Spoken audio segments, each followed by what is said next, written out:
SQL हमारे पास बहुत ही अहम चीज है। और SQL basically stands for structured Curie language. Structured Curie language का मतलब ये है कि आप जो है इस लैंग्वेज के जरिए, इस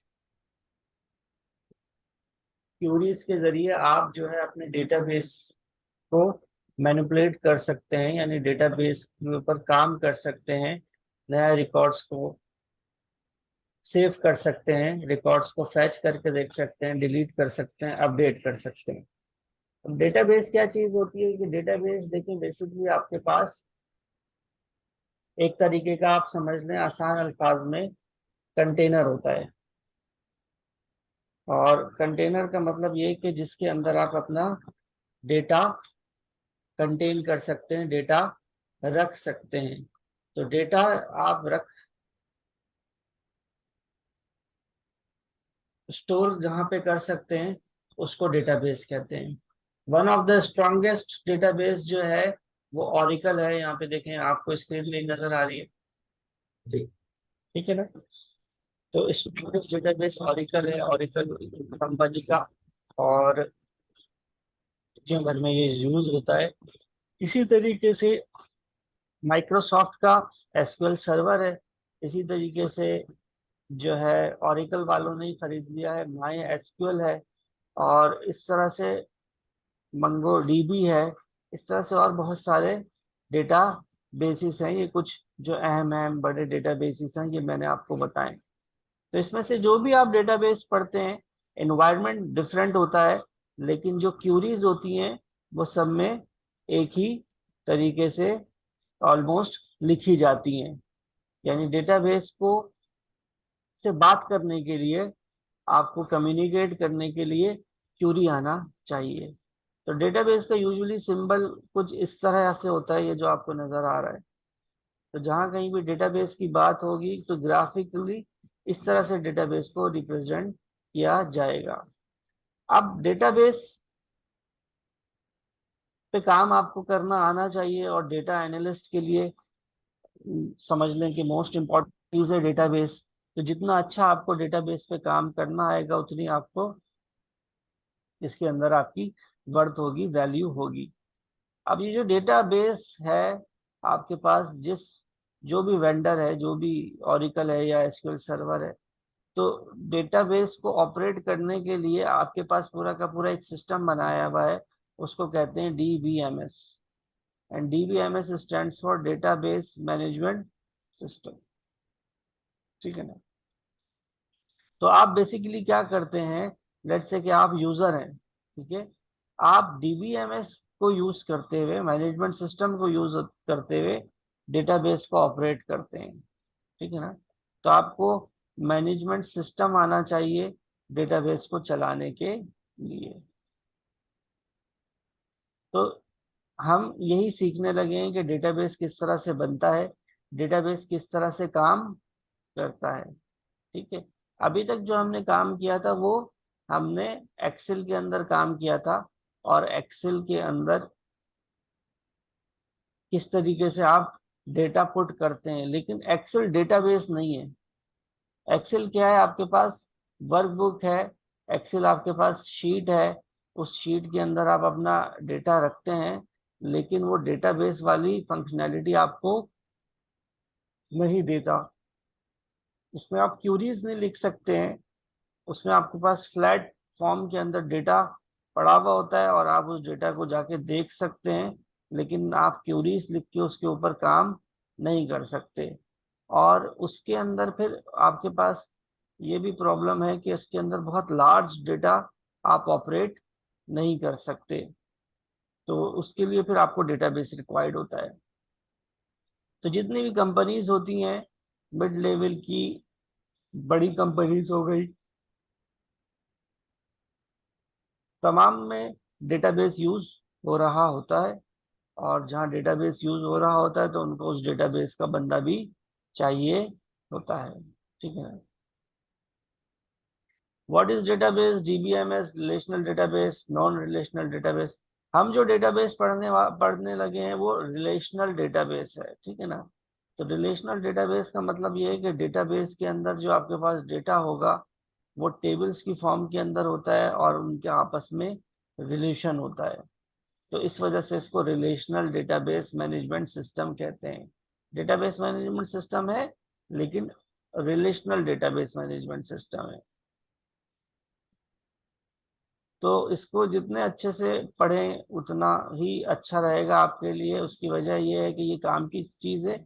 डेटा एनालिस्ट, तो देखें डेटा एनालिस्ट जो सारा का सारा है ना, वो इसी चीज़ के ऊपर डिपेंड करता है, डेटाबेस के ऊपर।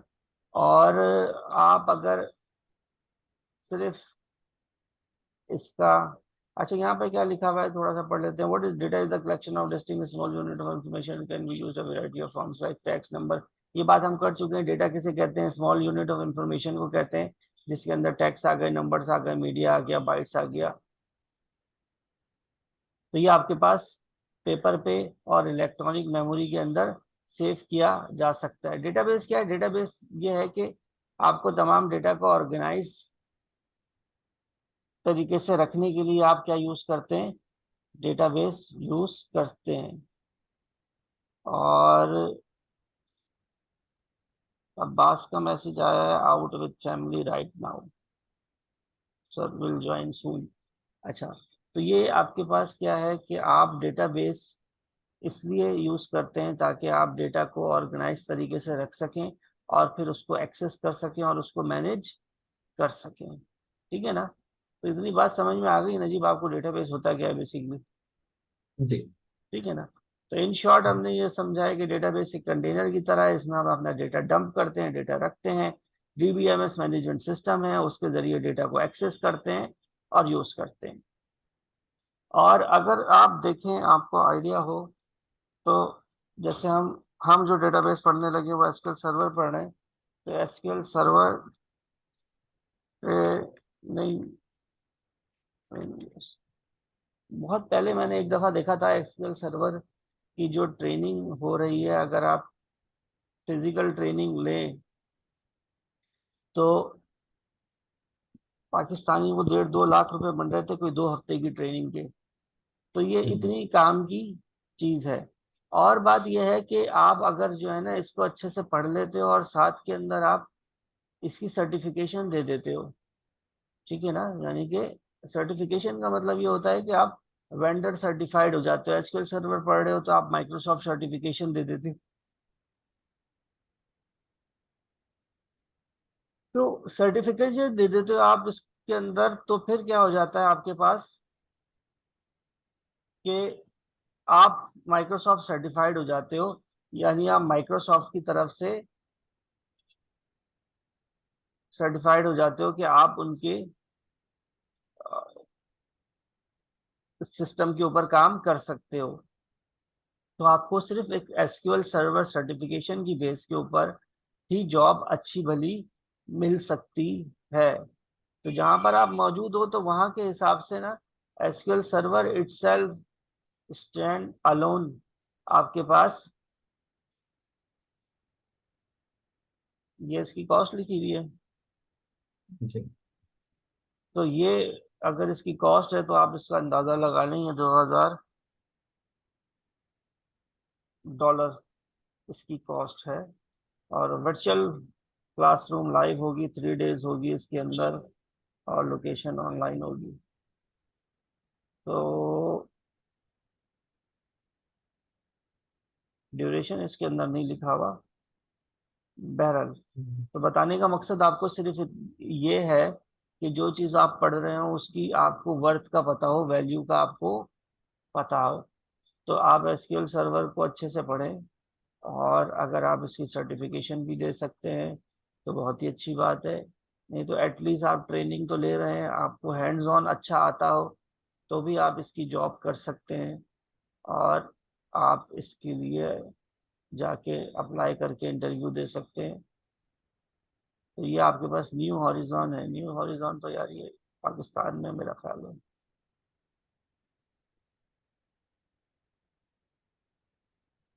पैसे तो बाहर के हिसाब से लिखे हुए हैं। हम्म। ठीक है ना? तो इसको थोड़ा सा मैंने आपको इसीलिए दिखाया कि आप इसको समझें कि ये क्या चीज़ है और हम क्या करने लगे हैं और इसकी क्या वर्थ है और क्या वैल्यू है। आप खुद भी इसको सर्च करके देख सकते हैं और इसकी सर्टिफिकेशन वगैरह का भी पता कर सकते हैं। माइक्रोसॉफ्ट की सर्टिफिकेशन काफ़ी पहले की बात है, यहाँ पे पाकिस्तान में तो 40-50 डॉलर की होती थी एक पेपर की। अभी मुझे नहीं पता रिसेंटली क्या कॉस्ट चल रही है उसकी, तो ये आप वहाँ पता करें। और उसके ना डम्प्स आते हैं, वो आप उसकी तैयारी करें, यानी ट्रेनिंग हम्म, लेने के बाद एसक्यूएल सर्वर की।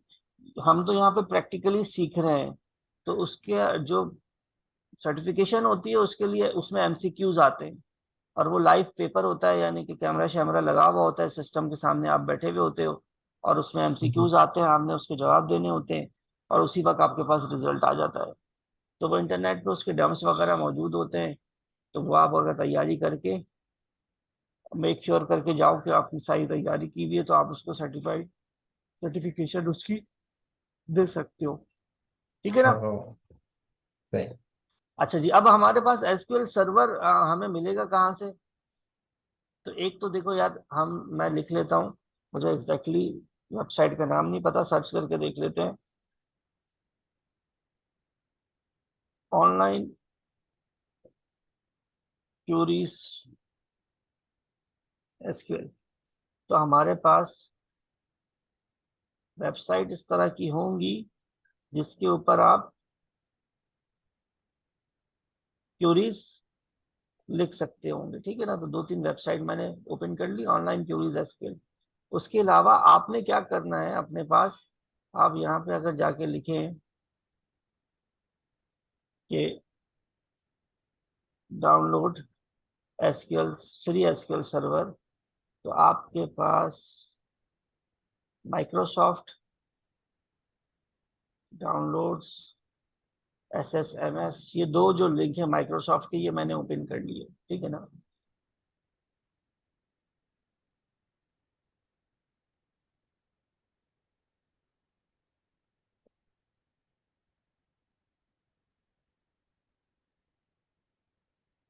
आपने यहाँ पे जाके एसक्यूएल सर्वर, ये इस पे क्लिक करना है। और बल्कि इस पे ना क्लिक करें, आप यहाँ पे जाके एक्सप्रेस पे क्लिक करें। ठीक है ना। एक्सप्रेस पे क्लिक करेंगे, आपको वो डाउनलोड करेगा ये, और इसके बाद इसको आप चला दें।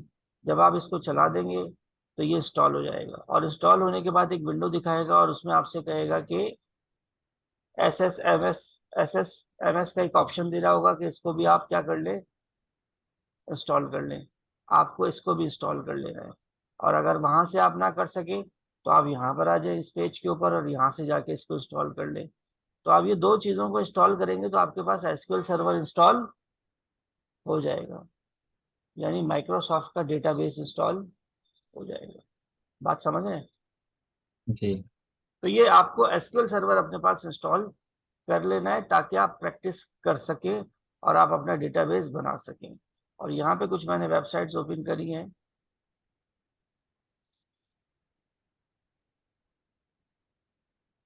तो ये हमें ऑनलाइन भी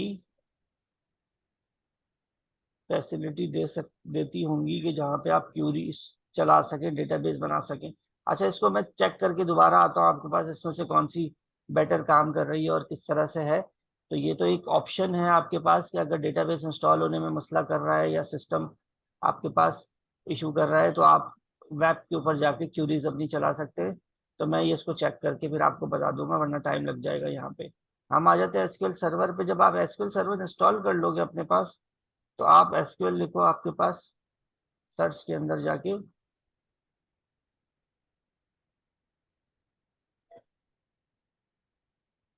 तो देखो दो चीजें, एक है SQL server 2022 configuration manager.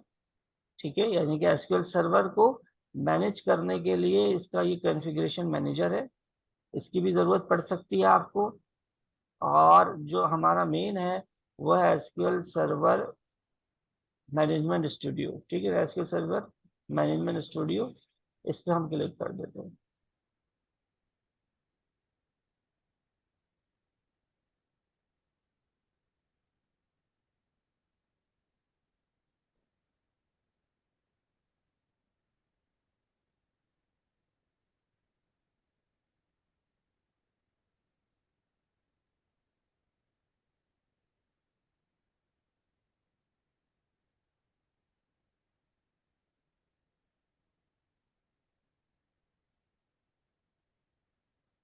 LinkedIn पे आपने आपका अकाउंट बना हुआ है रजीब? जी सर। तो अभी हम देखें हमारे पास एक्सेल की कुछ और क्लासेस है। तो जैसे ही वो क्लासेस हमारी कंप्लीट होती हैं तो आपने ना वहाँ पे अपना अपने प्रोफाइल को अपडेट करना है एक्सेल के हवाले से। और आप अपनी प्रोफाइल को अभी से डेटा एनालिस्ट के तौर पे जो है अपडेट करना वहाँ पे शुरू कर दें, ताकि जो है आपके उसी हिसाब से लिंक्स और चीज़ें वहाँ पे बनती जाएं। ठीक है ना? जी तो देखें, दो तरह की चीज़ें होती हैं। एक होती हैं आपके पास सॉफ्ट स्किल्स, और एक होती हैं आपके पास हार्ड स्किल्स, टेक्निकल स्किल्स। समझ रहे हैं बात? तो ये जैसे ही आपके पास आएगा, इसमें कनेक्ट का ऑप्शन आ रहा होगा, आप सिंपल कनेक्ट कर दें तो ये आपके पास देखें एसक्यूएल सर्वर कनेक्ट हो गया। तो ये ऑब्जेक्ट एक्सप्लोरर आपके पास आ रहा होगा, इसके अंदर ये कनेक्शन होने के बाद ये इस तरह से आ गया। ये डेटाबेसेस है,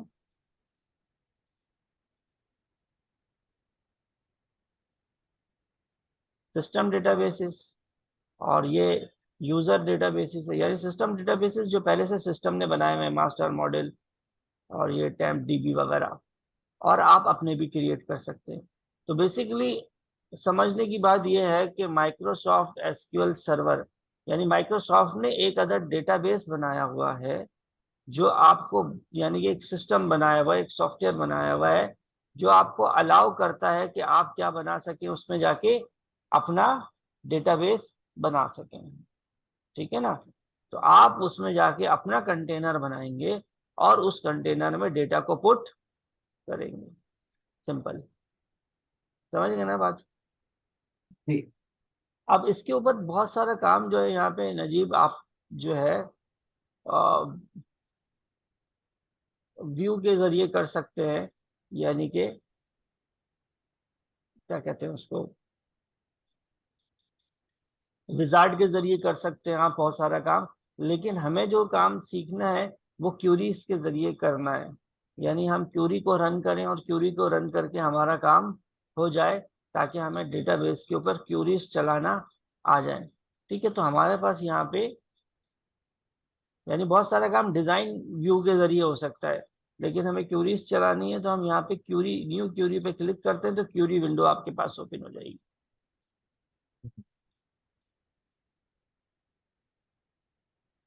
तो मैं आपको ये बता रहा था कि दो तरह के स्किल्स होते हैं। एक होता है हार्ड स्किल्स और एक होते हैं सॉफ्ट स्किल्स। तो हार्ड स्किल्स को आप टेक्निकल स्किल्स भी कहते हैं। टेक्निकल स्किल्स ये हैं कि ये जो हम सीख रहे हैं, क्यूरीज आपको चलाना है, एक्सेल के अंदर आपको काम करना है। और सॉफ्ट स्किल्स क्या होते हैं कि आप किस तरह से बात करते हो, कम्युनिकेट करते हो, लीड करते हो। तो आपको कामयाबी के लिए देखिए बहुत ज़्यादा ज़रूरी है कि आपको टेक्निकल स्किल्स के साथ साथ सॉफ्ट स्किल्स भी आते हों। और अपनी प्रोफाइल को अपडेट करना, लिंक्डइन को अपडेट करना, गिटहब पे आप अकाउंट बना सकते हैं, और अपना नेटवर्क स्ट्रॉन्ग करना, ये तमाम चीज़ें जो है ना आपके पास सॉफ्ट स्किल्स के अंदर आ जाती हैं। तो जब तक कि आप सॉफ्ट स्किल्स के ऊपर काम नहीं करते तो ब्रेक थ्रू अच्छा मिलना मुश्किल होता है आपको। तो इसलिए जो भी चीज़ करते जा रहे हैं, जितनी भी एक स्किल पढ़ ली है आपने, उसको आप जहाँ जहाँ भी आपका अ, उसको अपडेट कर सकते हैं, आप उसको अपडेट करें। तो आपके पास ये आ गई क्यूरी विंडो, और यहाँ पे हम काम करके क्यूरी लिख के अपने डेटाबेस को चला सकते हैं, मैनिपुलेट कर सकते हैं। तो यहाँ पे अगर हमें कमेंट्स देने हो तो उसका तरीका कार ये है कि आप इस तरह लिख के ऐसे करेंगे, तो बैक स्लैश लगा के स्टैटिक लगाएंगे तो ये आपके पास कमेंट बन जाएगा। ठीक है? तो मैं यहाँ पे जाके लिख रहा हूँ हाउ, क्वेश्चन हमारे पास क्या है, क्वेश्चन ये है कि how to create database, database किस तरह से बनाया जाता है। तो इसका आंसर ये है हमारे पास कि आपने क्या करना है, आपने लिखना है क्रिएट डेटाबेस और फिर डेटाबेस का नाम। तो आप लिखेंगे create database and then database का नाम, तो आपके पास क्या हो जाएगा, डेटाबेस बन जाएगा। तो ये तो आपके पास था क्या, कमेंट के अंदर हमने ये एक तरीक़ाकार लिख दिया है। और अब हम बाकायदा क्यूरी लिख रहे हैं, तो हम लिख रहे हैं क्रिएट डेटाबेस और डेटाबेस का नाम लिख रहे हैं हम स्कूल, या इसको माई स्कूल कर देते हैं, ठीक है। तो लेट सपोज कि हम स्कूल के लिए काम कर रहे हैं, स्कूल को डेटाबेस बना के दे रहे हैं, तो हमने जो है माई स्कूल उसी मुनासबत से नाम लिख दिया। अब आप देखें कि ब्लू कलर में आपको नजर आ रहा है क्या, क्रिएट और डेटाबेस, और ये ब्लैक कलर में आपको स्क्रीन नजर आ रही है ना जी। जी। तो ये जो ब्लू कलर है ये इस वजह से है कि क्रिएट और डेटाबेस ये दोनों के दोनों जो वर्ड्स हैं ये एसक्यूएल सर्वर के कीवर्ड्स हैं। क्या है, कीवर्ड। कीवर्ड्स हैं। कीवर्ड्स का मतलब ये है कि रिजर्व वर्ड्स हैं, एसक्यूएल सर्वर ने अपने पास रिजर्व करके रखे हुए हैं। और वहाँ एसक्यूएल आपने डेटाबेस का नाम दिया है, तो वो आपके पास ब्लैक पे आ रहा है, और वो रिजर्व वर्ड नहीं है। आप माई एसक्यूएल की जगह क्रिएट नहीं लिख सकते थे, माई एसक्यूएल की जगह डेटाबेस नहीं लिख सकते थे, क्योंकि वो एसक्यूएल सर्वर का रिजर्व वर्ड है। तो बहरहाल इसको हम सिलेक्ट करते हैं, और यहाँ पे एग्जीक्यूट पे भी आप क्लिक कर सकते हैं, और कीबोर्ड के ऊपर आप F5 भी प्रेस कर सकते हैं। तो जैसे ही आप ये करेंगे, कहता है कि कमांड्स कंप्लीटेड सक्सेसफुली, ठीक है ना। और अगर आप यहाँ जाके इसको करें रिफ्रेश, डेटाबेस पे क्लिक करें, तो देखें यहाँ क्या आ गया, माई स्कूल। तो आपका डेटाबेस यहाँ पे बन गया है। अब जब आपके पास डेटाबेस बन गया है, तो देखें डेटाबेस में जो काम होता है, डेटाबेस में जो डेटा स्टोर होता है, तो उसका भी ऑब्वियस सी बात है कोई मैकेनिज्म होगा, कोई स्ट्रक्चर होगा। तो एक तो डीबीएमएस डेटाबेस मैनेजमेंट सिस्टम आपको आना चाहिए। तो डेटाबेस मैनेजमेंट सिस्टम जो है वो आपको ये कहता है कि डेटाबेस के अंदर जो डेटा स्टोर होगा वो टेबल की फॉर्म में होगा। टेबल का मतलब है रॉज एंड कॉलम, समझ गए ना बात आप। जी। तो अब आपने स्कूल का एक डेटाबेस बना लिया है, अब आपको अगर इसके अंदर डेटा स्टोर करना है, तो you need to create tables, ठीक है ना। यानी आपको रॉज एंड कॉलम्स डिफाइन करने पड़ेंगे। और इसी वजह से आपको जो लास्ट एसक्यूएल सर्वर की क्लास थी, लास्ट से भी पहले वाली क्लास थी मेरा ख्याल है, तो उसके अंदर अगर आपने वो क्लास अटेंड की हो या उसकी वीडियो देखी हो, तो आप देखेंगे कि हमने एडमिशन का एक अलग शीट बनाई थी, फीस की अलग बनाई थी, एडमिशन पर्सनल अलग थी, एडमिशन ऑफिशियल अलग थी, फीस अलग थी। तो वो क्या थे, टेबल्स थे हमारे पास। वो एक्सेल था तो वहां पे टेबल्स नहीं होते, वहां पे शीट्स होती हैं, तो वहां हमने शीट की सूरत में बनाया था। तो इस तरह से काम को हमने सेपरेट करके, और वहां पे भी रॉज एंड कॉलम्स थे, ऊपर हेडिंग्स दी हुई थी हमने, जो कॉलम नेम हो गए, और उसके नीचे रॉज के अंदर डेटा आपके पास आ रहा था। तो इसी तरीके से आपको एसक्यूएल सर्वर के अंदर भी क्या करना पड़ेगा, टेबल क्रिएट करना पड़ेगा। अब देखिए टेबल क्रिएट कहाँ पे करना है, टेबल क्रिएट करना है इस डेटाबेस के अंदर, ठीक है ना। जी। तो इस डेटाबेस के अंदर टेबल क्रिएट करना है, तो you have to get into this database, समझ गए ना। सो how you get into this database, so you have to type a query, and हम यहाँ पे क्वेश्चन लिख देते हैं कि how to get into database, ठीक है ना। और इसका आंसर ये है कि ये देखिए, ये जो क्यूरीज लिख रहा हूँ ये आपके लिए ही लिख रहा हूँ, या आपने भी लिखनी है, ताकि आपके जहन में रहे कि किस चीज से क्या हो रहा है।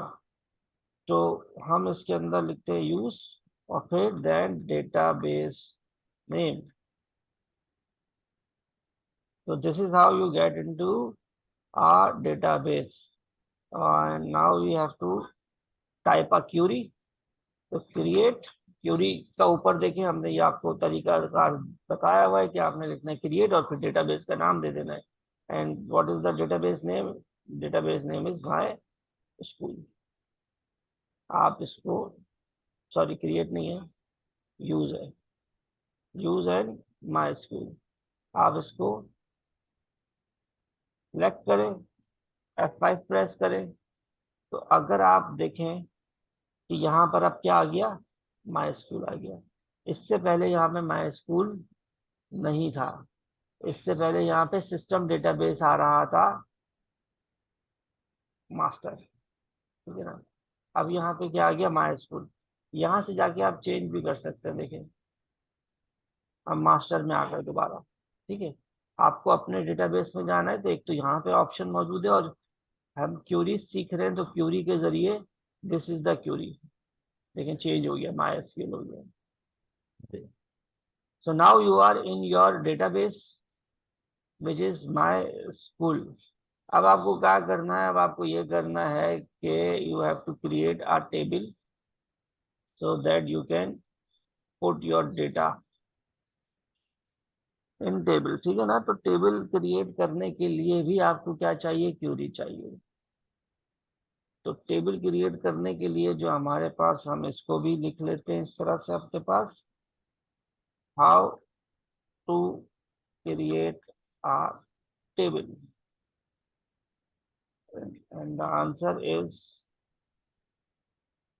Create table, table name,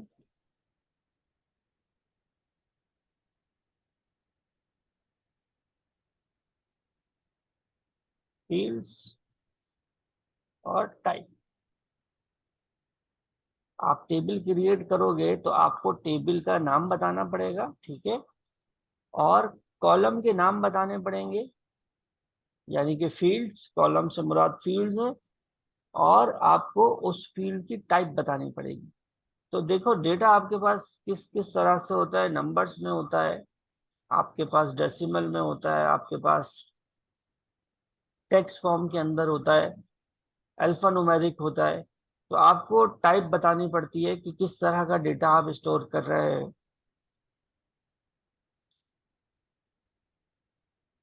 create table, और टेबल का नाम हमने दे दिया एडमिशन, और यहाँ ब्रैकेट लगा के हम कह रहे हैं आईडी। और आईडी को हम कह रहे हैं किस तरह की है, इंटीजर वैल्यू है, यानी कि न्यूमेरिक वैल्यू है, ठीक है। और इसी तरीके से नेम, और नेम हमारे पास किस तरह की वैल्यू है, वर्डचार वैल्यू है। वर्डचार का मतलब कि जिसमें आप करेक्टर्स दे सकते हैं। तो ये हमने वर्डचार कर दिया। और चूंकि करेक्टर्स आप दे रहे हैं तो आपको इसको बताना पड़ेगा कि कितने करेक्टर्स आप दे सकते हैं मैक्सिमम, यानी लिमिट बतानी पड़ेगी। तो नाम के लिए हम 100 लिमिट दे देते हैं, ठीक है ना, ये काफी रहेगी, यानी 100 करेक्टर्स आ सकते हैं। आईडी इंटीजर है तो इंटीजर इटसेल्फ उसकी एक कैपेसिटी होती है बाय डिफॉल्ट, तो वो उसको बताने की जरूरत नहीं है हमें। और क्या चीज है, और हम कह रहे हैं कि अपने, यानी कि फादर का नाम, और ये आपके पास क्या होगा, ये आपके पास वर्ष 4 होगा, और ये क्या है 100। तो आपने जो वो नेम लिखा है, नेम वर्चर, तो वो नेम तो कीवर्ड लिखवा रहा है। हाँ नेम कीवर्ड दिखा रहा है, हम इसको क्रिएट करते हुए देखते हैं कि ये एरर देता है हमें इसके ऊपर कि नहीं देता। अगर एरर दे रहा होगा तो नेम को चेंज करके एसटी नेम कर देंगे या एडी Right. नेम कर देंगे, ठीक है ना। वैसे जब आप टेबल क्रिएट कर रहे होते हैं ना, तो एसक्यूएल सर्वर में, जैसे मैंने वहाँ एक्सेल में भी बताया था, तो बेटर ये रहता है कि आप क्या करें, टेबल का प्रीफिक्स दे दें, यानी AD underscore ID, AD underscore name. इससे होता यह है कि जब आप लेटर ऑन वर्किंग करते हैं और आपके पास मल्टीपल टेबल होते हैं, तो आपको प्रीफिक्स से पता चल जाता है कि ये किस टेबल की फील्ड पे हम काम कर रहे हैं। तो हम चले एडी लगा देते हैं हाथ के हाथ ही। तो AD underscore F name हमने कर दिया, और एडी अंडर स्कोर हमने DOB कर दिया, और इसकी टाइप दे दी डेट। इसको इस तरह से क्लोज करेंगे, सेलेक्ट करेंगे, F5 प्रेस करेंगे, तो देखिए हमारे पास ये क्रिएट हो गया, टेबल क्रिएट हो गया। अब आपको अगर यहाँ से चेक करना है तो इसको रिफ्रेश करें, डेटाबेसेस में जाएं, माई एसक्यूएल के अंदर जाएं, टेबल्स के अंदर जाएं। अब आप डेटा पुट कर सकते हैं, डेटा स्टोर कर सकते हैं इस टेबल के अंदर। इससे पहले तक आप डेटा नहीं स्टोर कर सकते थे, क्योंकि डेटाबेस तो बनाया हुआ था आपने, टेबल नहीं क्रिएट किया हुआ था। अब आपने एक फॉर्मेट बना दिया। तो ये जो टेबल आप क्रिएट कर रहे हो कि क्या क्या फील्ड्स होंगी और उन फील्ड्स की टाइप क्या होंगी, उसके अंदर कितने करेक्टर्स आएंगे, ये तमाम का तमाम काम डेटा एनालिस्ट का है। जितना अच्छे से आप डेटाबेस तैयार करोगे, उतना अच्छा समझने आपको डेटा एनालिस्ट का काम आता है, उतना आसान आगे इसके ऊपर क्यूरीज चलाना होता है।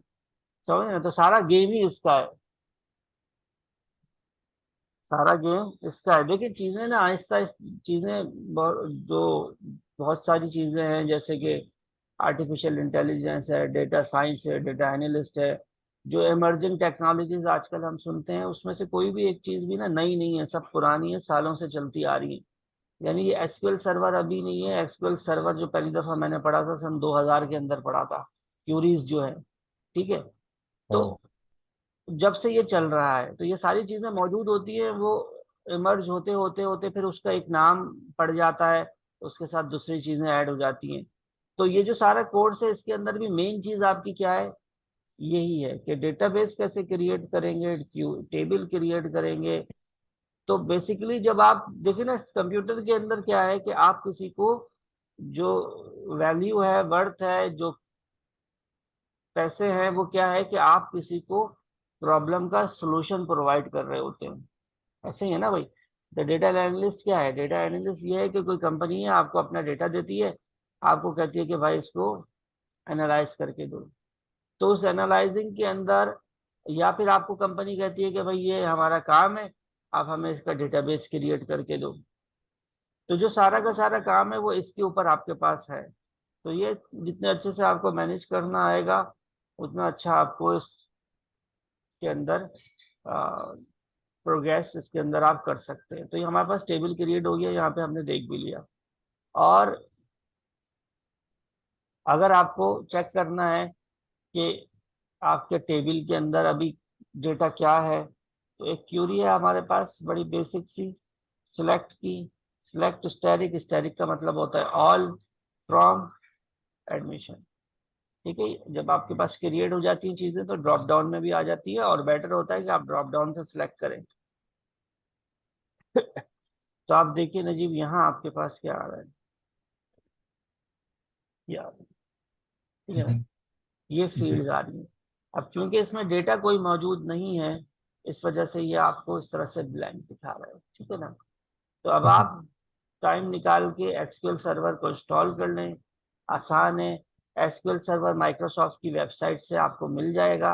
एसक्यूएल सर्वर लाइसेंस्ड होता है वैसे तो, लेकिन ये आपके पास डेवलपमेंट के और प्रोडक्शन फॉर डेस्कटॉप और वेब, यानी कि डेवलपमेंट पर्पस के लिए आपको फ्री में मिलता है। और आप किसी ऑर्गेनाइजेशन के लिए काम करते हैं, किसी कंपनी के लिए काम करते हैं, तो फिर वो उसको, उनको लाइसेंस उसका लेना होता है। तो ये अभी आपकी प्रैक्टिस के लिए और काम करने के लिए काफ़ी है। और इसको आप यहाँ से डाउनलोड कर लें, और फिर सेकंड इसमें SSMS भी डाउनलोड कर लें, तो आपके पास ये हो जाएगा। तो ये बहुत इंपॉर्टेंट चीज़ है, एसक्यूएल सर्वर लाजमी आप इंस्टॉल कर लें, और ये जो काम करवाए इसकी प्रैक्टिस भी कर लें। अगली क्लास में फिर इसमें मजीद हम के डेटा टेबल में इंसर्ट कैसे होगा, फिर वो फैच कैसे होगा, फिर डिलीट कैसे होगा, अपडेट कैसे होगा, तो काफ़ी सारी क्यूरीज हैं, वो हम सीखेंगे। तो इंशाल्लाह साथ साथ हमारे एक्सेल की अभी कुछ क्लासेस बाकी हैं, तो एक्सेल के साथ साथ हम डेटाबेस को भी कवर कर देंगे। ठीक है जी। ठीक है जी। एक सवाल, आपको तो अलग से जाके उसका SSMS डाउनलोड करना होगा या वहीं पर ही ऑप्शन देखो, जब आप दे? ये डाउनलोड करोगे ना यहाँ से एक्सप्रेस को, तो ये इंस्टॉलेशन, यानी ये जो मेरे पास ये अभी डाउनलोड हो गया, इसको मैं चलाऊंगा तो इंस्टॉलेशन चला देगा। जब ये सारी इंस्टॉलेशन हो जाएगी तो आपके पास ये इंस्टॉल हो जाएगा, ठीक है ना, ये एसक्यूएल सर्वर हम्म, कॉन्फ़िगरेशन मैनेजर। तो ये जो इंस्टॉलेशन करने के बाद ना आपको एक विंडो देगा, और उस विंडो के अंदर नीचे आपके पास तीन चार ऑप्शन आ रहे होंगे, उसके अंदर एक ऑप्शन आपके पास ये आ रहा होगा कि इंस्टॉल SSMS। तो आप वहां पे क्लिक करेंगे तो वो आपको फिर दोबारा इसी पेज के ऊपर हो सकता है ले आए, और यहाँ से आप इसको डाउनलोड कर लें। और अगर आप वहां से ओके। ना भी कर रहे हो तो आप इस पेज पे आ जाएं। तो देखो मैंने क्या लिखा था, मैंने लिखा था डाउनलोड फ्री एसक्यूएल सर्वर, और यहाँ नीचे मैं माइक्रोसॉफ्ट के ऑप्शन पे आ गया। तो हम्म, इसके अंदर देखें हमारे पास ये भी आ रहा है, ये भी आ रहा है, दोनों ऑप्शंस को मैंने ओपन कर लिया। तो पहले इसको मैंने डाउनलोड करके इंस्टॉल कर लिया, और फिर ये सेकंड ये मैंने इसको डाउनलोड करके इंस्टॉल कर लिया। तो आपके पास दोनों चीजें इंस्टॉल हो जाएंगी। ठीक है। समझ गया। एसक्यूएल ठीक है सर्वर की सर। एसक्यूएल सर्वर की सर्विसेज बाज दफा नहीं चल रही होती हैं, या वो प्रॉब्लम कर रही होती हैं, तो उसको उसको उसकी कॉन्फ़िगरेशन के लिए ये चाहिए आपको। तो ये भी इंस्टॉल करना है आपको, और आपको एसक्यूएल सर्वर चलाने के लिए आपको ये चाहिए मैनेजमेंट स्टूडियो। तो ये दोनों चीजें करनी है, ये आपके पास SMSS है, ठीक है। तो ये आप थोड़ा सा इसमें ठीक देखेंगे तो ये आपको समझ में आ जाएगा, कोई मुश्किल नहीं है, हो जाएगा। थोड़ा वीडियो को फॉलो कर लीजिएगा। ठीक है, अभी मेरे पास है ना, असल में वो है, तो क्या अभी है, मेरे पास प्रोग्रेस है। प्रोग्रेस वो क्या चीज़ है? SQL ही है वो, लेकिन एसक्यूएल वो सर्वर। है पोस्ट, तो जी, पोस्टग्रे अच्छा अच्छा, SQL। तो क्यूरीज तो उसके ऊपर भी चल जाएंगी। क्यूरी तो एक ही तरह की होती है, क्यूरी उसके ऊपर हम्म, भी चल जाएंगी। आप ये क्यूरी उस पर चला के देख लीजिएगा, बाकी एसक्यूएल सर्वर भी डाउनलोड कर लीजिए। ठीक है। ठीक है। ओके। ठीक है सर। ओके। ओके, चले, अल्लाह हाफिज़। अल्लाह हाफिज।